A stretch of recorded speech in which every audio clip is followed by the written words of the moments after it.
I'm standing in my YouTube studio and it's been lined on the inside with saveBOARD. This is the exposed internal finish. Step one, print the manual, have a read through. It's not that big, not that complicated, and a lot of it is very similar to other products that we're using in the marketplace. When you're installing the exposed internal liner, you need to make sure that your studs are at 400 centers, or you could install extra dwangs every 400 mils. This stops the product warping due to the flexibility of the exposed face. Just like the other saveBOARD products, you'll use your woodworking tools to make any cuts, sort out any penetrations that need to go in the sheets before it goes up. We like to use our Makita rail saw. One tip here is to flip your board upside down and cut from the back so that your skill saw blade leaves a nice finish on your exposed face. Once you've cut, sand any rough edges. So we're ready to install on our wall here, and we would glue it up like other traditional internal liners. Using a standard construction adhesive, we'll glue it 300 mils on the center studs and dwangs.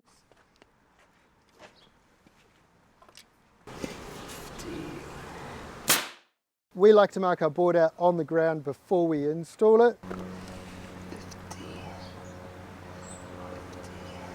On a non-braced wall, you can glue it and you can panel pin it. And on a braced wall, you will need to use a nail gun or you can screw it off. You also need to make sure that the bottom of the board is 6 to 10 mils off the floor using packers, and the board needs to be a minimum of 18 mils on a stud. Let's go.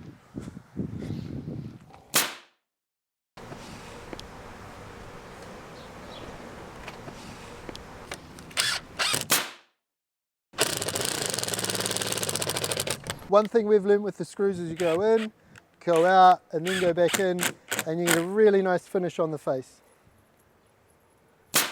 Using either a plastic spacer or a nail, we want a 2 to 4 mil gap. I'm using a 2.5 mil nail. You would also paint these studs black.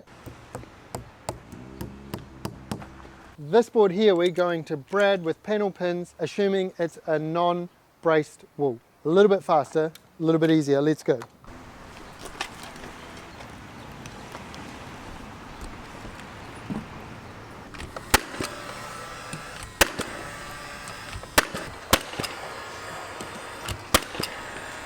To make sure your pins are all hit home, slowly rub your hand over the final product, giving them a gentle tap, and then let the glue do its magic.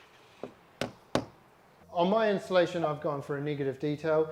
You can also use an aluminium H jointer or PVC joining tape.